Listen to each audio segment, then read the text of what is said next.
UGC के खिलाफ सवर्ण समाज का प्रदर्शन जारी है। लखनऊ में यूजीसी को लेकर विरोध प्रदर्शन होगा।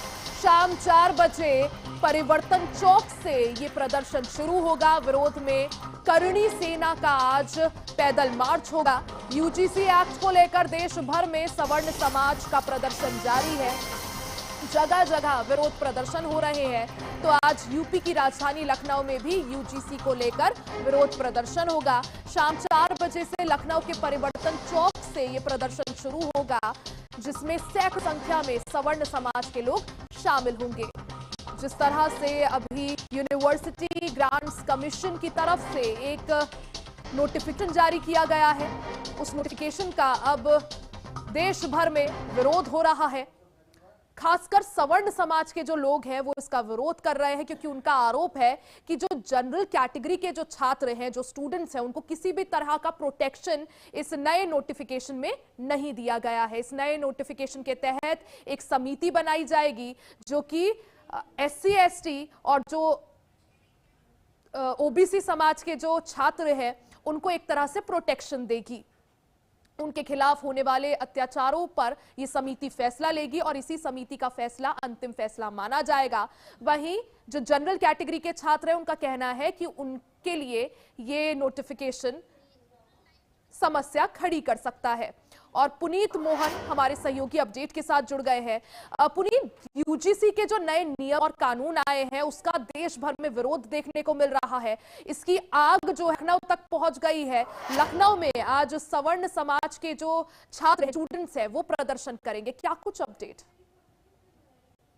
देखिए, यूनिवर्सिटी कमीशन ने एक बिल पारित किया 13 जनवरी को। 15 जनवरी से ये पूरे देश की यूनिवर्सिटी में लागू होगा। आज तौर पर अब इसका विरोध हो रहा है। देखिए, जो ये बिल पास किया गया है इक्विटी है और सीधे तौर पर इससे स्वर्ण समाज पूरी तरीके से आहत है। हालांकि इसके पीछे का जो उद्देश्य था कि जातिगत भेदभाव जो होते हैं एससी एसटी वर्ग के साथ में, अब इसमें ओबी को भी शामिल कर लिया गया है। और अगर जातिगत भेदभाव होते हैं और यूनिवर्सिटी उस पर नहीं लेती, इसमें 24/7 हेल्पलाइन होगी। इसके अलावा कम्युनिटी सेंटर होंगे। इसके अलावा वहां पर एक स्क्वाड तैनात होगा जहां तुरंत कंप्लेन होगी और अगर यूनिवर्सिटी इस पर ऐसा नहीं लेती है तो उनकी ग्रांट भी रद्द करी जा सकती है और जिसने ऐसा किया उसके खिलाफ भी कार्रवाई करी जाएगी। अगर इस पूरे बिल को देखें और जिसको लेकर के सुप्रीम कोर्ट में याचिका भी दायर करी गई है, पीएल करी गई है, इसका जो 3C सेक्शन है इसमें सीधे तौर पर अगर हम ये कहें कि स्वघोषित स्वर्ण समाज को आरोपी मान लिया गया है तो ये कहना गलत नहीं होगा। देखिए, जो भी स्क्वाड बनाए गए हैं, जो भी कमेटी बनाई गई है, उसमें स्वर्ण समाज का प्रतिनिधित्व करने वाला कोई भी नहीं होगा।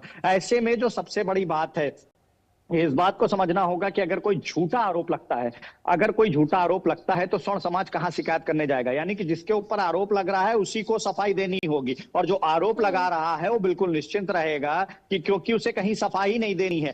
कमेटी में भी प्रतिनिधित्व करने वाला कोई व्यक्ति नहीं है, स्क्वाड में भी कोई नहीं है, हेल्पलाइन में भी कोई नहीं है। यानी कि पूरी तौर पर आप देखें तो ये स्वर्ण समाज के विरोध में बनाया गया जो बिल है ये पूरी तरीके से स्वर्ण समाज के विरोध में है। अब ऐसे में जो सोशल मीडिया पर सबसे बड़ी बात चल रही है, ऐसे में तो स्वर्ण समाज के जो बच्चे हैं, जो स्टूडेंट्स हैं, इनसे जबरन भी कोई काम कराया जा सकता है यूनिवर्सिटी के अंदर, उन पर दबाव बनाया सकता है, इस बिल का दुरुपयोग किया जा सकता है। अब अगर उनका साथ ऐसा गलत होता है तो उत्तरदायी कौन होगा? वो कहां दरवाजा खटखटाएंगे? आपने तो स्वघोषित सीधे तौर पर स्वर्ण समाज को मान लिया है और ऐसे में स्वर्ण समाज पूरी तरीके से नाराज है और स्वर्ण समाज को लेकर के स्वर्ण समाज पूरे देश में इस तरीके के आंदोलन कर रहा है। फिलहाल राजधानी लखनऊ में भी एक बड़ा आंदोलन होगा। इससे पहले देखिए, गाजियाबाद से भी कुछ लोगों ने दिल्ली कूच करने का प्रयास किया था, जिनको बॉर्डर पर रोका गया है। अब लगातार इस बात के आरोप लग रहे हैं कि ये जो बिल लेकर के आया है ये लोगों को आपस में जाति में बांटेगा। देखिए, इसका सबसे बड़ा उदाहरण है, कोई भी स्वर्ण समाज का बच्चा अगर यूनिवर्सिटी में जाता है तो उसे तो पहली बात ओबीसी एससी और एसटी समाज से डर कर रहना होगा। क्या वो दोस्ती भी ये जान करके करेगा कि भाई तुम एससी हो, ओबीसी हो या एसटी हो? ऐसे में अगर उसके साथ कुछ गलत होता है तो उसकी आवाज बन करके कौन खड़ा होगा?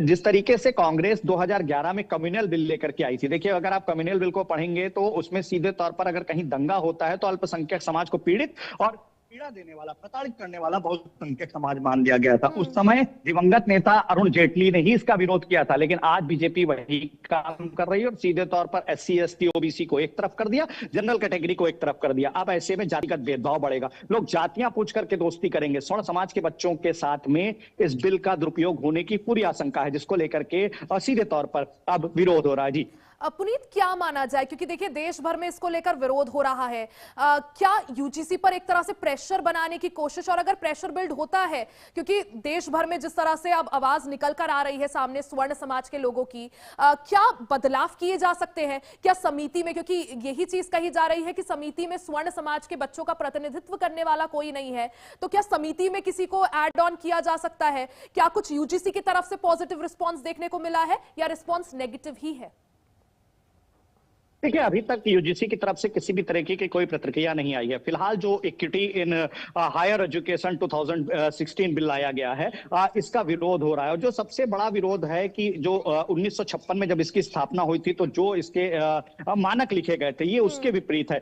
हायर एजुकेशन में कहीं भी जातिगत भेदभाव नहीं होता। देखिए, SC ST को पहले से अधिकार मिले हुए हैं, लेकिन अगर कहीं उसका दुरुपयोग होता है तो व्यक्ति कोर्ट का भी दरवाजा खटखटा सकता है, ये भी ऑप्शन दिए गए। लेकिन अगर आप इस बिल को देखेंगे, equity in higher education regulation 2026, इसमें कहीं भी ऐसा ऑप्शन नहीं दिया गया है कि अगर स्वर्ण समाज के बच्चे के साथ में कुछ गलत हो रहा है, झूठा आरोप होता है, उसका प्रतिनिधित्व कौन करेगा? वो अपनी बात कहां पर रखेगा? ऐसे में उसके शोषण होने की पूरी संभावना है। देखिए, जो बात है वो सिर्फ इतनी नहीं है कि ये बिल लाया गया, बिल का विरोध नहीं है। बिल में जो कॉलम है उसमें आपने स्वघोषित अपराधी मान लिया है स्वर्ण समाज को, कि भाई स्वर्ण समाज का जो स्टूडेंट रहेगा वो SC OBC और ST पर जातिगत भेदभाव लगाएगा, उनको प्रताड़ित करेगा। आपने उसको स्वघोषित अपराधी मान लिया है और उसको उसके बचाव के लिए कहीं भी सीधे तौर पर कोई रास्ता नहीं दिया। देखिए, कानून बनते हैं तो उनका दुरुपयोग भी होता है। ऐसे में अगर इसका दुरुपयोग होगा तो वो कहां दरवाजा खटखटाएगा, क्योंकि दुरुपयोग करने वाले को साफ तौर पे पता है कि उसको कहीं भी अपनी सफाई नहीं देनी है। यानी जिसके ऊपर आरोप लगेंगे उसी को आगे चल करके सफाई देनी है। ये किस तरीके की न्याय व्यवस्था बना रहे हैं? देखिए, कांग्रेस के कम्युनल बिल का जिस तरीके से विरोध हुआ था, आज बीजेपी के यूजीसी बिल जो लेकर के आई है उसका विरोध हो रहा है। लखनऊ की अगर मैं बात करूं तो लखनऊ के बख्शी तालाब मंडल के 11 पदाधिकारियों ने बीजेपी से अपनी सदस्यता से इस्तीफा दे दिया है। नए नियम कानून को लेकर अब विरोध के सुर उठते हुए नजर आ रहे हैं और भी ज्यादा तेज होने वाले हैं। अब ऐसे में क्या कुछ बदलाव इसमें होता है, क्योंकि सुप्रीम कोर्ट में भी मामला है, वो देखना अहम होगा। पुनीत, आप नजर बनाए रखें, बहुत बहुत शुक्रिया जानकारी के लिए। खबरों में आगे बढ़ते हैं। खबर छत्तीसगढ़ से है, जहां छत्तीसगढ़